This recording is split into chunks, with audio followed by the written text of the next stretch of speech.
Hello everyone, এইটো হৈছে উৰুকা দিনাখন বনোৱা ভিডিঅ' হয়। মোৰ দিওঁতে অকমান লেট হৈছে যেহেতু বিহু ভোগালী বিহু পালিহিয়ে একেবাৰে ওচৰ, সেইটো কাৰণে আমিও দেৰি নকৰি পিঠা পনা সেইবোৰ যা যোগাৰ কৰিবৰ কাৰণে এফালে তিল পিঠা বনাবৰ কাৰণে পিঠা খুন্দি আছো আৰু এফালে আজিকালি ঢেঁকী মানে দেখিবলৈ পোৱাই নাযায়, প্ৰায় কমেই আৰু ঢেঁকীবোৰ দেখিব পোৱা নাযায়।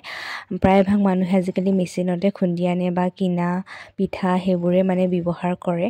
আমি এয়া ঘৰতে মানে ঢেঁকী খুন্দি আছো আৰু এতিয়া দেই পিঠা ঢেঁকীতে খুন্দি আছো। তিল পিঠা বনাবৰ কাৰণে ঢেঁকীত খুন্দিলেহে মানে পিঠাটো উঠে, সেইটো কাৰণে ঢেঁকীতে খুন্দি আছো। খুন্দি মেলি হৈ যোৱাৰ পাছত ঘৰলৈ বুলিও আহিলোঁ। এইফালে বনাবৰ কাৰণে চব যোগাৰ কৰি লৈছোঁ, মানুহজনো অকণমান সহায় কৰি দিছে বাৰু। তাৰপিছত তিনিওটাই বহি লৈছোঁ পিঠা বনাবৰ কাৰণে। আৰু এইফালে হৈছে গুড মৰ্ণিং দেই, আজি এইটো নেক্সট ভিডিঅ' হয়। বৰষুণ পৰিছে আৰু এইফালে কালি আমি বনাইছিলোঁ যে তিল পিঠা সেইবোৰ আৰু দেই। তাৰপিছতে আৰু বাকী পিঠা পনাবোৰ বনাম, দেখুৱাই থাকিম পাছত। আজিলৈ আহিছোঁ, বাই।